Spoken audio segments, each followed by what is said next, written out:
ശാപം വരാൻ ഒത്തിരി കാര്യമുണ്ട്. ഒരു കാര്യം കൂടെ പറയാം, അല്ലാതെ എല്ലാം പറയാൻ നേരമില്ല. മോളെ, ആവർത്തന പുസ്തകം 27-ാം അധ്യായത്തിൻ്റെ 15-ാം വാക്യം ഒന്ന് വായിച്ചേ. 15-ഉം 16 അവിടെ മാതാപിതാക്കളുടെ കാര്യം പറയുന്നുണ്ട്, അത് വായിച്ചാൽ മതി. 16ആണോ? അപ്പനെയോ അമ്മയെയും നിന്ദിക്കുന്നവൻ ശപിക്കപ്പെട്ടവൻ. കണ്ടോ, അപ്പനെ അമ്മയെ നിന്ദിക്കുന്നവൻ. ഇങ്ങോട്ട് വായിക്കേ, അപ്പനും അമ്മയ്ക്കും വെള്ളം കൊടുത്തില്ലേ ശാപം വരുമെന്ന്. മനസ്സിലായോ? മാതാപിതാക്കളെ അന്വേഷിക്കണമെന്ന്. അപ്പനെ അമ്മയും വൃദ്ധസദനത്തില അവര് ആരുമില്ല, അനാഥശാലയില്ല. അപ്പനും അമ്മയും എവിടെ പോവാ? 5:30 കുർബാന. 5:00 കുർബാന. പിന്നെ അപ്പനും അമ്മ എവിടെ? അവര് വൃദ്ധസദനത്തിലുണ്ട്. അമ്മാമ്മ എവിടെ പോവാ? Fasting prayer 21 days. അമ്മ എവിടെ? അമ്മ വൃദ്ധസദനത്തിലുണ്ട്. തള്ളേനെ ഇനി നോക്കാനൊന്നും. മനസ്സിലാകുന്നുണ്ടോ? Fasting prayer. തിരുവല്ല എന്നൊരു പാസ്റ്റ് വരുന്നുണ്ട്, വിടുതലിന്റെ ശുശ്രൂഷ. അവൻ പടലിട്ട് വെട്ടിക്കുന്നതാണോ വിടുതല്? തള്ള അവിടെ കിടന്ന് തീ തിന്നുക. സ്ത്രീ തന്നെ അങ്ങോട്ട് പോകുന്നു, ഞാൻ മലയ്ക്ക് പോവുക. അപ്പനും അമ്മ എന്ത് ചെയ്യാ? അത് നോക്കിയിട്ടൊന്നും കെട്ടും കെട്ടി പോവുക. എന്തിനിങ്ങനെ പോകുന്നു? എവിടെ പോവാ? ഞാൻ മക്കയ്ക്കാ പോകുന്നത്. അപ്പനും അമ്മയോ? ക്രിസ്ത്യാനിയാന്നേലും അക്രൈസ്തവനാന്നേലും നിരീശ്വരവാദിയാന്നേലും പെന്തിക്കോസാന്നേലും സമുദായക്കാരനാന്നേലും മുസ്ലിം സഹോദരനാന്നേലും ആരാന്നേലും മാതാപിതാക്കളെ അന്വേഷിച്ചോണം. വേണ്ടേ? 10 മാസം നൊന്ത് വേദനിച്ച അമ്മ വേദനിക്കരുത്, നിന്നെ ജനിപ്പിച്ച അപ്പൻ വേദനിക്കരുത്. ഉള്ള സാഹചര്യത്തിൽ അവരെ ശുശ്രൂഷിക്കണം. അപ്പനെ അമ്മയെ അന്വേഷിച്ചില്ലെങ്കിൽ ശാപം ഉണ്ടാകും.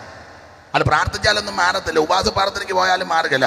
ശാപം മുറിക്കുന്നൊരു പാസ്റ്റർ പുള്ളി ഒരുമാതിരിപ്പെട്ട ശാപമല്ല. അവൻ ചപിക്കപ്പെട്ടവൻ, അവൻ തള്ളയ്ക്ക് വെള്ളം കൊടുക്കാതെ ഇവിടെ വന്നതെല്ലാം കൂടെ മുറിക്കുന്നത്. അവൻ്റെ ചരിത്രം അവിടെ ചെന്ന് അന്വേഷിക്കണം. ഇവൻ തന്തയ്ക്കും തള്ളയ്ക്കും വെള്ളം കൊടുത്തവനാണെന്ന്. അവനാ ഇവിടെ വന്ന് കാക്ക ഇതിൻ്റെ കാക്ക മോളി വന്ന് മുറുക്കിയ. മനസ്സിലാകുന്നുണ്ടോ? മാതാപിതാക്കളെ ശുശ്രൂഷിച്ചോണം. അപ്പനെ അമ്മയും ബഹുമാനിക്കണം. നിന്റെ അപ്പനെ അമ്മയും വേദനിപ്പിക്കരുത്.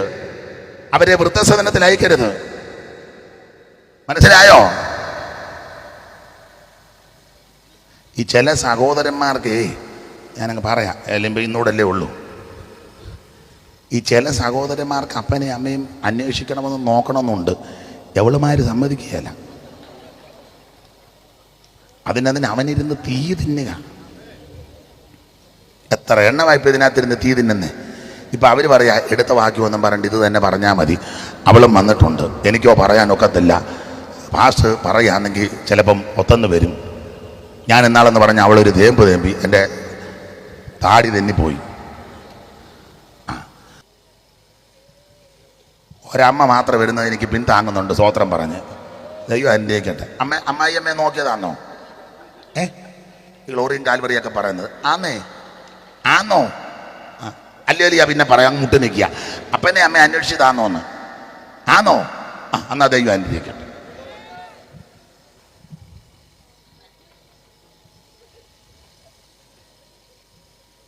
നിന്റെ അപ്പനെ അമ്മയെ നിന്ദിക്കരുത്. ദൈവം നിന്നെ അനുഗ്രഹിക്കും. പുസ്തകം അങ്ങനെ പഠിപ്പിക്കുന്നത്, നിനക്ക് നന്മയുണ്ടാകുവാനും നീ ഭൂമിയിൽ ദീർഘായുസ്സോടിരിപ്പാൻ നിന്റെ അപ്പനെയും അമ്മയും ബഹുമാനിക്കുക. മാതാപിതാക്കളെ അന്വേഷിച്ചാൽ നിനക്ക് നിന്റെ സന്തതിക്ക് ഒരു ദോഷവും വരികയില്ല. പുസ്തകം പഠിപ്പിക്കുന്നത്, യഹോവ ഒരു ദോഷവും തട്ടാതവണ്ണം നിന്നെ പരിപാലിക്കും. അവൻ നിന്റെ പ്രാണനെ പരിപാലിക്കും.